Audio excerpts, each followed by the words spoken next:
ಹುಡುಕಾಟ ಪ್ರಾರಂಭಿಸಿದ್ದು within 2 hours ಒಳಗಡೆನೆ ಸೌಜನ್ಯ ಸಿಗ್ತಾಳೆ. ಆದ್ರೆ ಶವ ಆಗಿ ಅವಳ ಕೈಗಳನ್ನ ಅವಳದೇ ದುಪಟ್ಟ ಅಂಡ್ ID ಕಾರ್ಡ್ ಇಂದ ಮರಕ್ಕೆ ಕಟ್ಟಿರ್ತಾರೆ. And most brutal part is ಅವಳ ಯೋನಿ, ಅವಳ ಏನಿತ್ತು ಅದ್ರ ಒಳಗಡೆ 6 ಇಂಚ್ ಮಣ್ಣು ತುಂಬಿರ್ತಾರೆ. ಓ ಬಿಡಪ್ಪ, ನಮ್ ಪೊಲೀಸ್ ಅವ್ರಿಗೆ ತಮ್ಮ ಡ್ಯೂಟಿ ಮೇಲೆ ಎಷ್ಟೊಂದು ನಿಷ್ಠೆ ಇದೆ, ಒಂದೇ ದಿನದಲ್ಲಿ ಆರೋಪಿನ ಹಿಡಿದ್ ಬಿಟ್ರಲ್ಲ ಅಂತ ಪೊಲೀಸ್ ಅವ್ರ ಮೇಲೆ ಫುಲ್ ಒಂಥರ ಹೊಗಳ್ತಾ ಇರ್ತಾರೆ.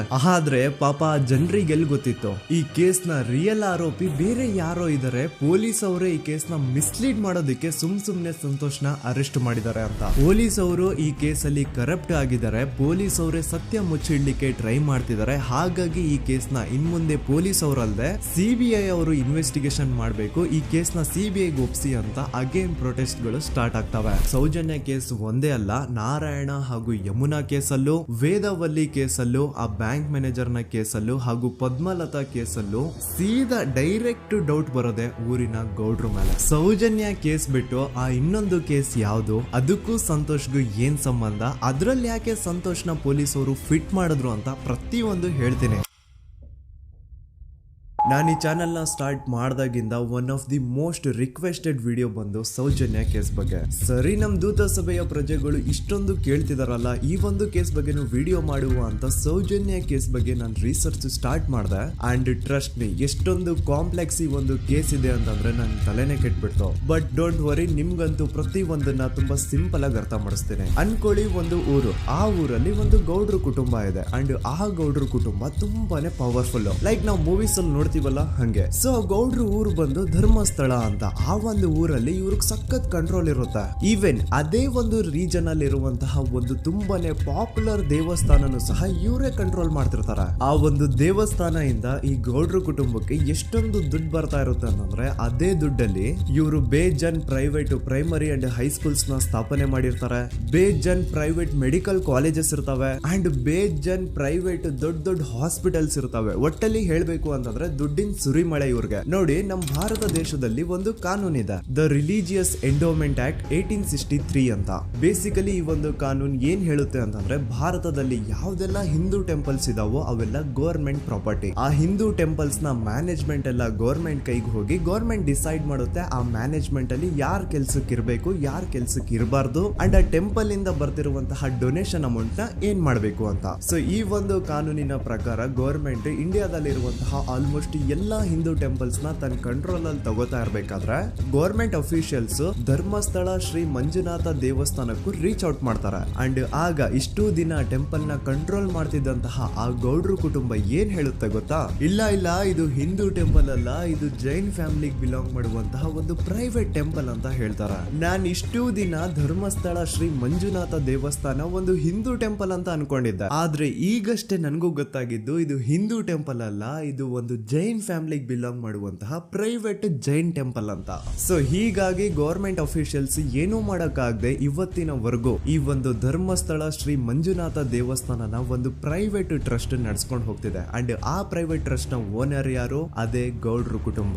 ನೋಡಿ, ನಾನು ಈ ವಿಡಿಯೋದಲ್ಲಿ ಯಾರ್ದನ್ನು ರಿಯಲ್ ನೇಮ್ಸ್ ನ ಬಳಸ್ತಿಲ್ಲ. ಪ್ರೀವಿಯಸ್ಲಿ ಬೇರೆ ಯೂಟ್ಯೂಬರ್ಸ್ ತಮ್ಮ ವಿಡಿಯೋಸ್ ಅಲ್ಲಿ ರಿಯಲ್ ನೇಮ್ಸ್ ನ ಬಳಸಿದ್ದಾರೆ ಅನ್ನೋ ಒಂದೇ ಒಂದು ಕಾರಣಕ್ಕೆ ಅವ್ರ ವಿಡಿಯೋಸ್ ನ ಡಿಲೀಟ್ ಮಾಡಿಸಿದ್ದಾರೆ. ಸೊ ಅವ್ರ ಜೊತೆ ಆಗಿದ್ದು ನನ್ ಜೊತೆ ಆಗೋದ್ ಬೇಡ, ಸತ್ಯ ಮುಚ್ಚೋಗೋದು ನನ್ಗೆ ಇಷ್ಟ ಇಲ್ಲ. ಹಾಗಾಗಿ ನಾನು ಇಲ್ಲಿ ರಿಯಲ್ ನೇಮ್ಸ್ ನ ಬಳಸ್ತಿಲ್ಲ. ಆದ್ರೆ ನಾನು ಯಾರನ್ನ ಪಾಯಿಂಟ್ ಔಟ್ ಮಾಡಿ ಹೇಳ್ತಿದ್ದೀನಿ ಅನ್ನೋದು ಮಾತ್ರ ನಿಮಗೆ ತುಂಬಾ ಕ್ಲಿಯರ್ಲಿ ಅರ್ಥ ಆಗುತ್ತೆ. Don't worry.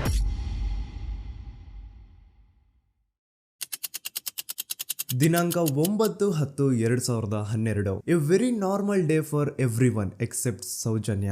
ಧರ್ಮಸ್ಥಳ ಹತ್ರ ಇರುವಂತಹ ಪಂಗಳ್ ಅನ್ನೋ ಒಂದು ಸಣ್ಣ ಹಳ್ಳಿಗೆ ಬಿಲಾಂಗ್ ಮಾಡುವಂತಹ ಸೌಜನ್ಯ ತುಂಬಾನೇ ಒಳ್ಳೆ ಹುಡುಗಿ. SDM ಕಾಲೇಜ್ ಆಫ್ ಉಜ್ರಿಯಲ್ಲಿ 2nd PUC ಓದ್ತಿದ್ದಂತಹ ಇವಳು ತುಂಬಾನೇ ಬ್ರೈಟ್ ಸ್ಟೂಡೆಂಟ್ ಕೂಡ. ಸೊ ಒಂದು ದಿನ ಅಂದ್ರೆ 9 ಅಕ್ಟೋಬರ್ 2012 ಬೆಳಿಗ್ಗೆ 7:30-8 ಗಂಟೆ ಹಾಗೆ ಆಸ್ ಯೂಶುವಲ್ ತನ್ನ ಕಾಲೇಜ್ ಹೋಗೋದಕ್ಕೆ ರೆಡಿ ಆಗ್ತಿರ್ತಾಳೆ. ಅವತ್ತು ಮಂಗಳವಾರದ ದಿನ ಅಂಡ್ ಅವತ್ತು ಲೋಕಲ್ ಫೆಸ್ಟಿವಲ್ ಬೇರೆ ಇರುತ್ತೆ, ಹೊಸ ಅಕ್ಕಿ ಅಂತ. ಈ ಒಂದು ಲೋಕಲ್ ಫೆಸ್ಟಿವಲ್ ದಿನ ಮನೆ ಒಳಗಡೆ ಏನೇ ಅಡುಗೆ ಮಾಡಿದ್ರು ಹೊಸ ಅಕ್ಕಿನೇ ಬಳಸಬೇಕು. ಸೊ ಹೊಸ ಅಕ್ಕಿ ತಂದು ಬ್ರೇಕ್ಫಾಸ್ಟ್ ನ ರೆಡಿ ಮಾಡೋಷ್ಟ್ರಲ್ಲಿ ಸೌಜನ್ಯ ಅವ್ರ ತಾಯಿ ತುಂಬಾ ಲೇಟ್ ಮಾಡ್ತಾರೆ. ಸೊ ಕಾಲೇಜ್ಗೆ ಲೇಟ್ ಆಗ್ತಿದೆ ಅಂತ ಈ ಸೌಜನ್ಯ ಟಿಫಿನ್ ಸಹ ಮಾಡದೆ ಹಾಗೆ ಹೋಗ್ತಾಳೆ. ಅವಳ ತಲೆಯಲ್ಲಿ ಏನಿತ್ತು ಅಂತಂದ್ರೆ, ಹೆಂಗೋ ಇವತ್ತು ಲೋಕಲ್ ಫೆಸ್ಟಿವಲ್ ಬೇರೆ ಇದೆ, ಹಾಗಾಗಿ ಮೇ ಬಿ ಕಾಲೇಜು ಬೇಗ ಬಿಡ್ಬೋದು, ಸೊ ಮಧ್ಯಾಹ್ನ ಡೈರೆಕ್ಟ್ ಮನೆಗೆ ಬಂದು ಊಟ ಬಿಡು ಅಂತ ಅವಳು ಅನ್ಕೊಂಡಿರ್ತಾಳೆ. ಆದ್ರೆ ಕಾಲೇಜ್ ಹೋಗಾದ್ಮೇಲೆ ಗೊತ್ತಾಗುತ್ತೆ ಅವತ್ತು ಅವಳಿಗೆ ಸ್ಪೆಷಲ್ ಕ್ಲಾಸಸ್ ಬೇರೆ ಇದೆ ಅಂತ.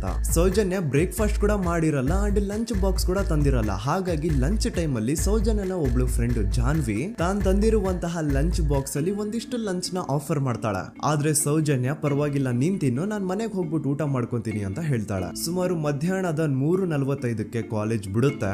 ಸೌಜನ್ಯ ಕಾಲೇಜ್ ಇಂದ ಬಸ್ ಅಲ್ಲಿ ಬಂದು ನೇತ್ರಾವತಿ ಬಸ್ ಸ್ಟಾಪ್ ಹತ್ರ ಇಳ್ಕೋತಾಳೆ. ಅವಳ ಜೊತೆ ಅವಳ ಕ್ಲಾಸ್ ಮೇಟ್ಸ್ ಅಂಡ್ ಫ್ರೆಂಡ್ಸ್ ಎಲ್ಲ ಇರ್ತಾರೆ. ಸೊ ಅವ್ರಿಗೆಲ್ಲ ಬಾಯ್ ಹೇಳ್ಬಿಟ್ಟು ಸೌಜನ್ಯ ತನ್ನ ಮನೆ ಕಡೆಗೆ ಹೊರಡ್ತಾಳೆ. ನೇತ್ರಾವತಿ ಬಸ್ ಸ್ಟಾಪ್ ಇಂದ ಸೌಜನ್ಯ ಮನೆಗೆ 20 ಮಿನಿಟ್ಸ್ ನ ವಾಕ್ ಇರುತ್ತೆ. ಮ್ಯಾಕ್ಸ್ ಟು ಮ್ಯಾಕ್ಸ್ 30 ಮಿನಿಟ್ ಹಿಡಿಬಹುದು. ಸೊ ಸೌಜನ್ಯ ನಡ್ಕೊಂಡು ಮನೆ ಕಡೆಗೆ ಹೋಗ್ತಾ ಇರ್ತಾಳೆ. ಒಂದ್ ಸ್ವಲ್ಪ ದೂರದಲ್ಲಿ ಪ್ರಕೃತಿ ಹಾಸ್ಪಿಟಲ್ ಅಂತ ಒಂದಿರುತ್ತೆ. ಅಲ್ಲಿನ ಸೆಕ್ಯೂರಿಟಿ ಗಾರ್ಡ್ ಸೌಜನ್ಯ ನಡ್ಕೊಂಡು ಹೋಗ್ತಾ ಇರೋದನ್ನ ನೋಡ್ತಾನೆ ಕೂಡ. ನಂತರ ಸೌಜನ್ಯ ಒಂದು 10 ನಿಮಿಷ ಹಂಗೆ ಮುಂದೆ ನಡ್ಕೊಂಡು ಹೋಗಾದ್ಮೇಲೆ ಸೌಜನ್ಯಗೆ ತನ್ನ ಮಾವ ಸಿಗ್ತಾರೆ. ಅವರು ಸೌಜನ್ಯನ ನೋಡಿ ಮಾತಾಡಿಸ್ತಾರೆ. ಯಾಕಮ್ಮ ಕಾಲೇಜಿಂದ ಇಷ್ಟು ಲೇಟ್ ಬರ್ತಿದೀಯಾ ಅಂತ ಕೇಳ್ತಾರೆ. ಆಗ ಸೌಜನ್ಯ ಇಲ್ಲ ಮಾವ, ಕಾಲೇಜಲ್ಲಿ ಸ್ಪೆಷಲ್ ಕ್ಲಾಸ್ ಇತ್ತು, ಹಾಗಾಗಿ ಲೇಟ್ ಆಗ್ಬಿಡ್ತು ಅಂತ ಹೇಳಿ ಒಂದೆರಡು ಮಾತಾಡಿಸಿ ನಂತರ ತನ್ನ ಮನೆ ಕಡೆಗೆ ತಾನು ಹೊರಡ್ತಾಳ. ಈಗ ಆ ಒಂದು ಪಾಯಿಂಟ್ ಇಂದ ಸೌಜನ್ಯಗೆ ತನ್ನ ಮನೆ ಹೋಗ್ಲಿಕ್ಕೆ 10 ನಿಮಿಷ ಬೇಕು. ಮ್ಯಾಕ್ಸ್ ಟು ಮ್ಯಾಕ್ಸ್ 20 ಮಿನಿಟ್ ಅನ್ಕೊಳ್ಳಿ. 3:45ಕ್ಕೆ ಕಾಲೇಜ್ ಬಿಟ್ರೆ ಅರೌಂಡ್ 4:30ಗೆ ಮನೇಲಿ ಇರ್ಬೇಕಾಗಿದ್ದು ಹುಡುಗಿ 6:30-7 ಗಂಟೆ ಆಗಿದ್ರು ಮನೆಗೆ ಸೇರಿರಲ್ಲ. ಸೊ ಮನೇಲಿ ಸೌಜನ್ಯ ಅವ್ರ ತಾಯಿಗೆ ಟೆನ್ಷನ್ ಸ್ಟಾರ್ಟ್ ಆಗುತ್ತೆ. ಏನಪ್ಪಾ ಈ ಹುಡುಗಿ ಎಷ್ಟೊತ್ತಾದ್ರೂ ಇನ್ನು ಮನೆಗ್ ಬಂದಿಲ್ವಲ್ಲ ಅಂತ. ಸೊ ಅವ್ರೇನ್ ಮಾಡ್ತಾರೆ, ಸೌಜನ್ಯ ಅವ್ರ ತಂದೆ ಕಾಲ್ ಮಾಡ್ಬಿಟ್ಟು ರೀ ಹಿಂಗೆ 3:30-4 ಗಂಟೆಗೆ ಕಾಲೇಜಿಂದ ಮನೆಗ್ ಬರ್ತಿದ್ದಿದ್ ನಮ್ ಹುಡುಗಿ ಇವತ್ತು 7 ಗಂಟೆ ಆದ್ರೂ ಇನ್ನು ಮನೆಗ್ ಬಂದಿಲ್ಲ, ನೀವು ಸ್ವಲ್ಪ ಬೇಗ ಮನೆಗ್ ಬಂದು ವಿಚಾರಿಸಿ ಅಂತ ಗಾಬ್ರಿಲಿ ಹೇಳ್ತಾರೆ. ಸರಿ ಅಂತ ಸೌಜನ್ಯ ಅವ್ರ ತಂದೆ ಮನೆಗ್ ಬಂದ್ಬಿಟ್ಟು ಸೌಜನ್ಯನ ಫ್ರೆಂಡ್ಸ್ ಕ್ಲಾಸ್ ಮೇಟ್ಸ್ ಯಾರ್ದೆಲ್ಲ ಅವ್ರ ಹತ್ರ ನಂಬರ್ ಇರುತ್ತೋ ಅವ್ರಿಗೆಲ್ಲ ಕಾಲ್ ಮಾಡ್ಬಿಟ್ಟು ಸೌಜನ್ಯ ಬಗ್ಗೆ ಕೇಳ್ತಾರೆ. ನಮ್ ಹುಡುಗಿ ಏನಾದ್ರೂ ನಿಮ್ ಮನೆಗ್ ಬಂದಿದ್ದಾಳ ಅಮ್ಮ ಅಂತ. ಆದ್ರೆ ಸೌಜನ್ಯನ ಫ್ರೆಂಡ್ಸ್ ಅಂಡ್ ಕ್ಲಾಸ್ ಮೇಟ್ಸ್ ಎಲ್ಲ ಇಲ್ಲ ಅಂಕಲ್, ನಮ್ ಮನೆಗಂತೂ ಸೌಜನ್ಯ ಏನು ಬಂದಿಲ್ಲ, ಅವಳು ಬಸ್ ಸ್ಟಾಪ್ ಇಂದ ಸೀದಾ ನಿಮ್ ಮನೆ ಕಡೆಗೇನೆ ಹೊರಟ್ಲಲ್ವಾ, ಯಾಕೆ ಇನ್ನೂ ಬಂದಿಲ್ವಾ ಅಂತ ಕೇಳ್ತಾರ. ಆಗ ಸೌಜನ್ಯ ಅವ್ರ ತಂದೆ ಇಲ್ಲಮ್ಮ ಬಂದಿಲ್ಲ, ಹಾಗಾಗಿನೇ ಕಾಲ್ ಮಾಡಿರೋದು ಅಂತ ಹೇಳಿ ಕಾಲ್ ಕಟ್ ಮಾಡ್ತಾರ. ದೆನ್ ಸೌಜನ್ಯ ಅವ್ರ ತಂದೆ ಸೌಜನ್ಯ ಅವ್ರ ಮಾವ ಕಾಲ್ ಮಾಡ್ತಾರ. ಅಳಿಯ ಎಲ್ಲಿದ್ಯಾ, ನನ್ ಮಗಳು ಇನ್ನು ಮನೆಗ್ ಬಂದಿಲ್ಲ, ನೀನೇನಾದ್ರೂ ಅವಳನ್ನ ನೋಡ್ದ ಅಂತ ಕೇಳ್ತಾರ. ಆ ಕಡೆಯಿಂದ ಅವರು ಸೌಜನ್ಯನ ಮಾವ ಹೇಳ್ತಾರೆ, ಹ್ಞೂ ನಾನ್ ನೋಡ್ದೆ, 4:15 ಹಾಗೆ ಆ ಹುಡುಗಿ ಕಾಲೇಜಿಂದ ಬರ್ಬೇಕಾದ್ರೆ ನನಗ್ ಕಾಣಿಸಿದ್ಲು, ನಾನ್ ಸ್ವಲ್ಪ ಮಾತಾಡ್ದೆ ಅವಳ ಹತ್ರ, ಅದಾದ್ಮೇಲೆ ಅವಳು ಮನೆ ಕಡೆ ಹೋದ್ಲಲ್ಲ, ಯಾಕೆ ಇನ್ನೂ ಬಂದಿಲ್ವಾ ಅಂತ ಅವರೇ ಉಲ್ಟಾ ಕ್ವಶನ್ ಕೇಳ್ತಾರ. ಈ ಕಡೆ ಸೌಜನ್ಯ ಅವ್ರ ತಂದೆ ಇಲ್ಲ 7 ಗಂಟೆ ಆದ್ರೂ ಮಗು ಇನ್ನು ಮನೆಗ್ ಬಂದಿಲ್ಲ, ನಮ್ಗೆ ಯಾಕೋ ತುಂಬಾ ಗಾಬರಿ ಆಗ್ತಿದೆ, ನೀನೊಂದ್ ಕೆಲ್ಸ ಮಾಡು, ನಮ್ಮವ್ರನ್ನೆಲ್ಲ ಸೇರ್ಸು, ಎಲ್ರೂ ಸೇರಿ ಹುಡುಕುವ ಅವಳನ್ನ ಅಂತ ಸುಮಾರು ರಾತ್ರಿ 7 ಗಂಟೆಯಿಂದ ಹಿಡಿದು 11 ಗಂಟೆವರೆಗೂ ಸೌಜನ್ಯನ ಮನೆಯವರು ಅಂಡ್ ಊರಿನ ಜನ 200-300 ಜನ ಸೇರ್ಕೊಂಡು ಸೌಜನ್ಯನ ಹುಡುಕ್ತಾರೆ. ಆದ್ರೆ ಸೌಜನ್ಯನ ಒಂದು ಸುಳಿವು ಸಿಗಲ್ಲ. ಸೊ ಕೊನೆಗೆ ಸಹಾಯ ಕೇಳ್ತಾ ರಾತ್ರಿ 11 ಗಂಟೆ ಹಾಗೆ ಸೌಜನ್ಯನ ತಂದೆ ತಾಯಿ ಅಂಡ್ ಊರಿನ ಜನ ಎಲ್ಲ ಬೆಳ್ತಂಗಡಿ ಪೊಲೀಸ್ ಸ್ಟೇಷನ್ ಹತ್ರ ಹೋಗ್ತಾರ. ಅಲ್ಲಿ ಪೊಲೀಸ್ ಅವ್ರ ಹತ್ರ ಕಾಲೇಜ್ ಹೋಗಿದ್ ನಮ್ ಹುಡುಗಿ ಇಷ್ಟೊತ್ತಾದ್ರೂ ಇನ್ನು ಮನೆಗ್ ಬಂದಿಲ್ಲ, ಎಷ್ಟು ಹುಡುಕಿದ್ರು ಸಿಗ್ತಾ ಇಲ್ಲ, ಸೊ ಪ್ಲೀಸ್ ಒಂದು ಮಿಸ್ಸಿಂಗ್ ರಿಪೋರ್ಟ್ ನ ಫೈಲ್ ಮಾಡಿ ನಮ್ ಹುಡುಗಿನ ಹುಡುಕೊಡಿ ಅಂತ ಕೇಳ್ಕೊತಾರ. ಆದ್ರೆ ಪೊಲೀಸ್ ಅವರು ಒಪ್ಪಲ್ಲ. ಇಲ್ಲ ಯಾವುದೇ ಪರ್ಸನ್ ಮಿಸ್ಸಿಂಗ್ ಆದ್ರೆ ಆಫ್ಟರ್ 24 ಅವರ್ಸ್ ಆದ್ಮೇಲೆನೆ ರಿಪೋರ್ಟ್ ಫೈಲ್ ಮಾಡಕ್ಕಾಗೋದು. ಸೊ ನೀವ್ ಒಂದ್ ಕೆಲ್ಸ ಮಾಡಿ, ಈಗ ಮನೆಗ್ ಹೋಗಿ ನಾಳೆ ಬೆಳಿಗ್ಗೆವರೆಗೂ ನೋಡಿ, ನಾಳೆ ಬೆಳಿಗ್ಗೆವರೆಗೂ ನಿಮ್ ಮಗಳು ನಿಮ್ ಮನೆಗ್ ಬಂದಿಲ್ಲ ಅಂತಂದ್ರೆ ಆಗ ಬಂದ್ಬಿಟ್ಟು ಮಿಸ್ಸಿಂಗ್ ರಿಪೋರ್ಟ್ ನ ಫೈಲ್ ಮಾಡಿಸಿ ಅಂತ ಹೇಳಿ ಕಳಿಸ್ತಾರ. ಆಗ ಆಲ್ಮೋಸ್ಟ್ ಮಿಡ್ ನೈಟ್ ಆಗಿರೋದ್ರಿಂದ ಅಂಡ್ ಮಳೆ ಬೇರೆ ತುಂಬಾ ಜೋರಾಗಿ ಬರ್ತಾ ಇರುತ್ತೆ. ಸೊ ಈ ಸಿಚುವೇಶನ್ ಅಲ್ಲಿ ಸೌಜನ್ಯನ ಹುಡುಕ್ಲಿಕ್ಕೆ ಆಗಲ್ಲ. ನಾಳೆ ಬೆಳಿಗ್ಗೆ ಸೇರ್ಕೊಂಡು ಅಗೇನ್ ಎಲ್ರು ಸೌಜನ್ಯನ ಹುಡುಕುವ ಅಂತ ಸೌಜನ್ಯನ ಮನೆಯವರು ಅಂಡ್ ಊರಿನ ಜನ ಎಲ್ರು ತಮ್ಮ ಮನೆಗೆ ಹೋಗ್ಬಿಡ್ತಾರ. ನೆಕ್ಸ್ಟ್ ದಿನ ಅಂದ್ರೆ 10 ಅಕ್ಟೋಬರ್ 2012 ಬುಧವಾರದ ದಿನ ಬೆಳಿಗ್ಗೆ 10 ಗಂಟೆ ಹಾಗೆ ಸೌಜನ್ಯನ ಮನೆಯವರು ಅಂಡ್ ಊರಿನ 200-300 ಜನ ಸೇರ್ಕೊಂಡು ಅಗೇನ್ ಸೌಜನ್ಯಗೋಸ್ಕರ ಹುಡುಕಾಟ ಸ್ಟಾರ್ಟ್ ಮಾಡ್ತಾರ. ಹುಡುಕಾಟ ಪ್ರಾರಂಭಿಸಿದ್ದು ವಿತಿನ್ 2 ಅವರ್ಸ್ ಒಳಗಡೆನೆ ಸೌಜನ್ಯ ಸಿಗ್ತಾಳೆ. ಆದ್ರೆ ಶವ ಆಗಿ ಆ 200-300 ಊರಿನ ಜನ ಎಲ್ಲ ಸೇರ್ಕೊಂಡು ಏನ್ ಸೌಜನ್ಯನ ಹುಡುಕ್ತಾ ಇದ್ರು, ಅದ್ರಲ್ಲಿ ಯಾರೋ ಒಬ್ರಿಗೆ ಸೌಜನ್ಯನ ಮನೆಯಿಂದ ಕೇವಲ 10 ನಿಮಿಷ ದೂರದಲ್ಲಿರುವಂತಹ ಒಂದು ಹಳ್ಳನ ದಡದಲ್ಲಿ ಸೌಜನ್ಯ ಮೃತದೇಹ ಸಿಗುತ್ತಾ. ಈಗ ಸತ್ತಿರುವಂತಹ ಸೌಜನ್ಯನ ಡೆಡ್ ಬಾಡಿ ಯಾವ ಒಂದು ಕಂಡೀಷನ್ ಅಲ್ಲಿ ಇತ್ತು ಅಂತ ಹೇಳ್ತೀನಿ, ಸ್ವಲ್ಪ ಗಮನ ಇಟ್ಟು ಕೇಳಿಸ್ಕೊಳ್ಳಿ. ಅವಳ ಕೈಗಳನ್ನ ಅವಳದೇ ದುಪಟ್ಟ ಅಂಡ್ ID ಕಾರ್ಡ್ ಇಂದ ಮರಕ್ಕೆ ಕಟ್ಟಿರ್ತಾರ.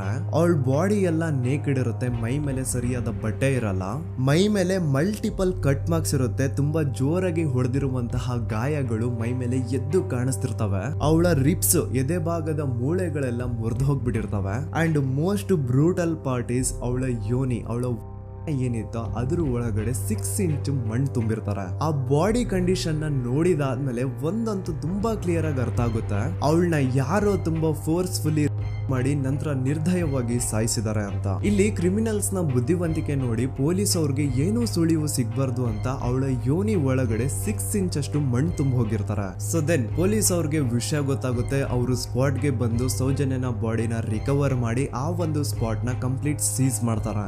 ಒಬ್ಳು ಸಾಮಾನ್ಯ ಮಿಡಲ್ ಕ್ಲಾಸ್ ಹುಡುಗಿ, ಒಬ್ಳು ವೆರಿ ಬ್ರೈಟ್ ಸ್ಟೂಡೆಂಟ್ ನ ಈ ಮಟ್ಟಿಗೆ ಇಷ್ಟು ನಿರ್ದಯವಾಗಿ ಸಾಯಿಸಿರೋದು ಯಾರು? ಇನ್ ಕೇಸ್ ಏನಾದ್ರೂ ಈ ಕ್ರೈಮ್ ಮಾಡಿದವನು ಸಿಕ್ಕಿ ಬಿದ್ರೆ ಅವನ್ನ ಸುಮ್ನೆ ಬಿಡಬಾರ್ದು ಅಂತ ಜನ ಆಕ್ರೋಶ ವ್ಯಕ್ತಪಡಿಸ್ತಾರೆ. ಅಂಡ್ ಗೆಸ್ ವಾಟ್, ನಮ್ ಪೊಲೀಸ್ ಅವರು ಇಷ್ಟೊಂದು ಫಾಸ್ಟ್ ಆಗಿ ಇನ್ವೆಸ್ಟಿಗೇಷನ್ ಕಂಪ್ಲೀಟ್ ಮಾಡ್ತಾರೆ ಅಂತ ನಾನಂತೂ ಎಕ್ಸ್ಪೆಕ್ಟ್ ಮಾಡಿರ್ಲಿಲ್ಲ. ಅಂಡ್ ಈವನ್ ಈ ಒಂದು ವಿಷಯದಿಂದ ಊರಿನ ಜನನು ಶಾಕ್ ಆಗ್ತಾರೆ. ಸೌಜನ್ಯ ಬಾಡಿ ಸಿಕ್ಕಿದ್ದ ನೆಕ್ಸ್ಟ್ ದಿನ ಅಂದ್ರೆ 11 ಅಕ್ಟೋಬರ್ 2012 ಸಂಜೆ 5 ಗಂಟೆ ಹಾಗೆ ಯಾರು ಸೌಜನ್ಯನ ಪಂಡು ಮರ್ಡರ್ ಮಾಡಿದ್ನೋ ಆ ಕ್ರಿಮಿನಲ್ ಕೂಡ ಸಿಕ್ಕಿ ಬೀಳ್ತಾನೆ. ಈಗ ನೀವು ಥಿಂಕ್ ಮಾಡ್ಬೋದು, ಸೌಜನ್ಯನ ಯಾರು ಮರ್ಡರ್ ಮಾಡಿದ್ರು ಅಂಡ್ ಯಾರ ಕ್ರೈಮ್ ನ ಮಾಡಿದ್ರು ಅವನು ನೆಕ್ಸ್ಟ್ ದಿನಾನೇ ಸಿಕ್ಕಿ ಬಿದ್ದ. ಹಾಗಿದ್ರೆ ಈ ಕೇಸ್ ಯಾವಾಗ್ಲೂ ಕ್ಲೋಸ್ ಆಗ್ಬಿಡ್ಬೇಕಿತ್ತು. ಆದ್ರೂ ಸ್ಟಿಲ್ ಇವತ್ತಿನ ದಿನವರೆಗೂ ಯಾಕೆ ಈ ಕೇಸು ಪದೇ ಪದೇ ನ್ಯೂಸ್ ಅಲ್ಲಿ ಬರುತ್ತೆ ಅಂದ್ರೆ, ನಮ್ ದೂತ ಸಭೆಯ ಪ್ರಜೆಗಳೇ ರೆಡಿ ಆಗಿ, ಆರೋಪಿ ಸಿಕ್ಕಾದ್ಮೇಲೆ ಈ ಕೇಸು ಕ್ಲೋಸ್ ಆಗಿಲ್ಲ. ಆಕ್ಚುಲಿ ಈ ಕೇಸು ಓಪನ್ ಆಗಿದ್ದೆ ಈಗ. ನೋಡಿ, ಸೌಜನ್ಯನ ಬಾಡಿ ಸಿಕ್ಕಿದ್ದು ನೆಕ್ಸ್ಟ್ ದಿನ ಅಂದ್ರೆ 11 ಅಕ್ಟೋಬರ್ 2012. PSI ಯೋಗೇಶ್ ಅವರು ಯಾರನ್ನ ಈ ಕೇಸಲ್ಲಿ ಅರೆಸ್ಟ್ ಮಾಡಿದ್ರು ಅಂದ್ರೆ ಆತನ ಹೆಸರು ಬಂದು ಸಂತೋಷ್ ರಾವ್. 28-29 ವಯಸ್ಸಿರುವಂತಹ Santosh Rao first of all ಧರ್ಮಸ್ಥಳದವನು ಅಲ್ವೇ ಅಲ್ಲ, ಅವನು ಶೃಂಗೇರಿ. ಅವನು ಸಂತೋಷ್ ರಾವ್ ನ ತಂದೆ ಸ್ಕೂಲ್ ಟೀಚರ್ ಅಂಡ್ ತಾಯಿ ಹೌಸ್ ವೈಫ್.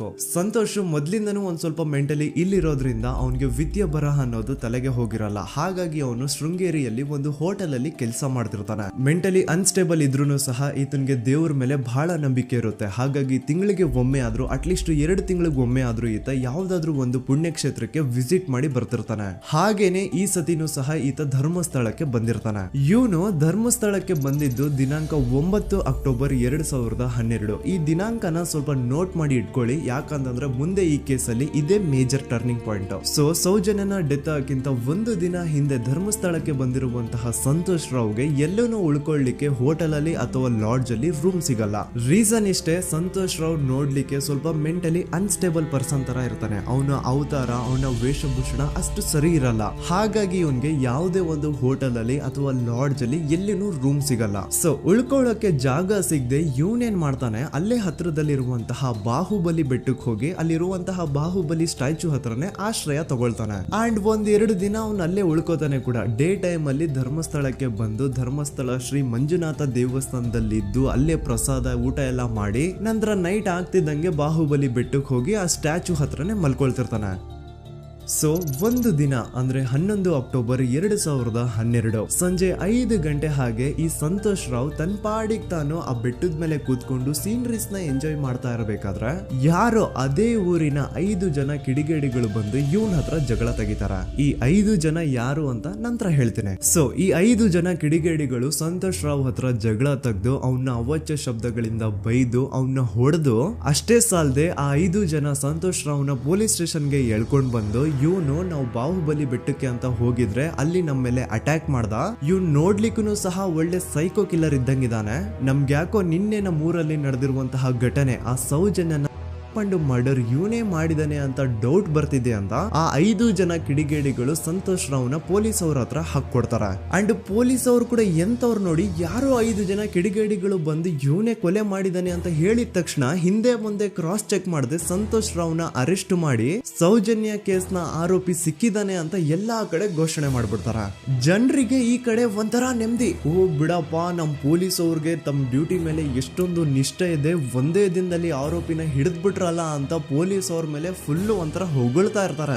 ಆದ್ರೆ ಪಾಪ ಜನರಿಗೆ ಎಲ್ಲಿ ಗೊತ್ತಿತ್ತು ಈ ಕೇಸ್ ನ ರಿಯಲ್ ಆರೋಪಿ ಬೇರೆ ಯಾರೋ ಇದಾರೆ, ಪೊಲೀಸ್ ಅವರೇ ಈ ಕೇಸ್ ನ ಮಿಸ್ಲೀಡ್ ಮಾಡೋದಕ್ಕೆ ಸುಮ್ನೆ ಸಂತೋಷ್ ನ ಅರೆಸ್ಟ್ ಮಾಡಿದ್ದಾರೆ ಅಂತ. ಸೊ ಸಂತೋಷ್ ರಾವ್ ಒಂದು ಹುಡುಗಿಯ ರೇಪ್ ಅಂಡ್ ಮರ್ಡರ್ ಕೇಸ್ ಅಲ್ಲಿ ಅರೆಸ್ಟ್ ಆಗಿದ್ದಾನೆ ಅನ್ನೋ ವಿಷಯ ಸಂತೋಷ್ ನ ತಾಯಿಗೆ ಗೊತ್ತಾದಾಗ ಅವ್ರ ಪಾಪ ನೋವಲ್ಲಿ ಕುರ್ಗಿ ಸಾಯ್ತಾರ. ಅಂಡ್ ಇನ್ನು ಅವ್ರ ತಂದೆ ಒಂದು ಕಡೆ ಪಾಪ ಹೆಂಡತಿನ ಕಳ್ಕೊಂಡಿರುವಂತಹ ನೋವು, ಇನ್ನೊಂದು ಕಡೆ ಮಗ ನೋಡಿದ್ರೆ ಯಾವ್ದೋ ಫಾಲ್ಸ್ ಕೇಸ್ ಅಲ್ಲಿ ಅರೆಸ್ಟ್ ಆಗಿದ್ದಾನೆ. ಈ ಕಡೆ ಕೇಸ್ ನ ಇನ್ವೆಸ್ಟಿಗೇಷನ್ ನಡೀತಾ ಇದೆ. ಅಂಡ್ ಇಲ್ಲಿ ನಾನು PSI ಯೋಗೇಶ್ ಅವ್ರ ಬಗ್ಗೆ ಅಂತೂ ಮೆನ್ಷನ್ ಮಾಡ್ಲೇಬೇಕು. ಈ ಪೊಲೀಸ್ ಆಫೀಸರು ಗೊತ್ತಿದ್ದು ಈ ತಪ್ಪನ ಮಾಡಿದ್ರು ಅಥವಾ ಗೊತ್ತಿಲ್ದೇನೆ ಈ ತಪ್ಪನ ಮಾಡಿದ್ರು ನನ್ಗಂತೂ ಗೊತ್ತಿಲ್ಲ. ಸೊ ಇವ್ರು ಏನ್ ಮಾಡ್ತಾರೆ ಅಂತಂದ್ರೆ, ಸೌಜನ್ಯನ ಬಾಡಿನ ಪೋಸ್ಟ್ ಮಾರ್ಟಮ್ ಗೆ ಕಳಿಸಿದಾಗ ಡಾಕ್ಟರ್ಸ್ ಹಂಗೋ ಹಿಂಗೋ ಮಾಡಿ ಇಂದ ಕೆಲವೊಂದು ಸ್ಪರ್ಮ್ ನ ಸ್ಯಾಂಪಲ್ಸ್ ಕಲೆಕ್ಟ್ ಮಾಡ್ತಾರೆ. ಅದನ್ನ ಅವರು PSI ಯೋಗೇಶ್ಗೆ ಕೊಟ್ಟು ಇದನ್ನ ವಿತಿನ್ 72 ಅವರ್ಸ್ ಒಳಗಡೆ ಇನ್ನೊಂದು ಲ್ಯಾಬ್ ಗೆ ಸಬ್ಮಿಟ್ ಮಾಡಿ ಅಂತ ತುಂಬಾ ಕ್ಲಿಯರ್ ಆಗಿ ಹೇಳ್ತಾರೆ. ಆದ್ರೆ PSI ಯೋಗೇಶ್ ಆ ಸ್ಪರ್ಮ್ ಸ್ಯಾಂಪಲ್ಸ್ ನ ವಿತಿನ್ 72 ಅವರ್ಸ್ ಒಳಗಡೆ ಲ್ಯಾಬ್ ಕಳ್ಸೋದಿರ್ಲಿ, ಅದನ್ನ 12 ದಿನ ಆದ್ಮೇಲೆ ಲ್ಯಾಬ್ ಕಳಿಸ್ತಾರೆ. ಅಷ್ಟೊತ್ತಿಗೆ ಆಲ್ರೆಡಿ ಆ ಸ್ಪರ್ಮ್ ಸ್ಯಾಂಪಲ್ಸ್ ಗೆಲ್ಲ ಫಂಗಸ್ ಹಿಡಿದು ಅದು ಅನ್ಫಿಟ್ ಫಾರ್ ಟೆಸ್ಟಿಂಗ್ ಅಂತ ಬರುತ್ತೆ. ಈಗ ನೀವೇ ಹೇಳಿ, ಎಂತ ಡಂಬೆಸ್ಟ್ ಪರ್ಸನ್ ಪೊಲೀಸ್ ಆಫೀಸರ್ ಆಗಿದ್ರು ಅವನ ಹತ್ರ ಒಂದು ಮರ್ಡರ್ ಕೇಸ್ ಬಂದಾಗ ಅವನ ಹತ್ರ ಇರೋ ಮೇನ್ ಸಾಕ್ಷಿನೇ, ಮೇನ್ ಎವಿಡೆನ್ಸ್ ಆ ಹುಡುಗಿಯ ಇಂದ ಕಲೆಕ್ಟ್ ಆಗುವಂತಹ ಸ್ಪರ್ಮ್ ಸ್ಯಾಂಪಲ್ಸ್. ಸೊ ಅದನ್ನ ಮೊದಲು ಲ್ಯಾಬ್ ಕಳಿಸಿ ಅದನ್ನ ಐಡೆಂಟಿಫೈ ಮಾಡೋದು ಪೊಲೀಸ್ ಅವರ ಫಸ್ಟ್ ಡ್ಯೂಟಿ. ಆದ್ರೆ ಇಲ್ಲಿ PSI ಯೋಗೇಶ್ ಅವರು ಇದನ್ನೇ ಮರ್ತು ಹೋದ್ರು ಅಂತ ನೋಡಿ. ಯಾವುದೇ ಒಂದು ಕೇಸ್ ಅಲ್ಲಿ ಪೊಲೀಸ್ ಅವರು ಆದಷ್ಟು ಎವಿಡೆನ್ಸ್ ನ ಕಲೆಕ್ಟ್ ಮಾಡೋದಕ್ಕೆ ಟ್ರೈ ಮಾಡ್ತಾರೆ.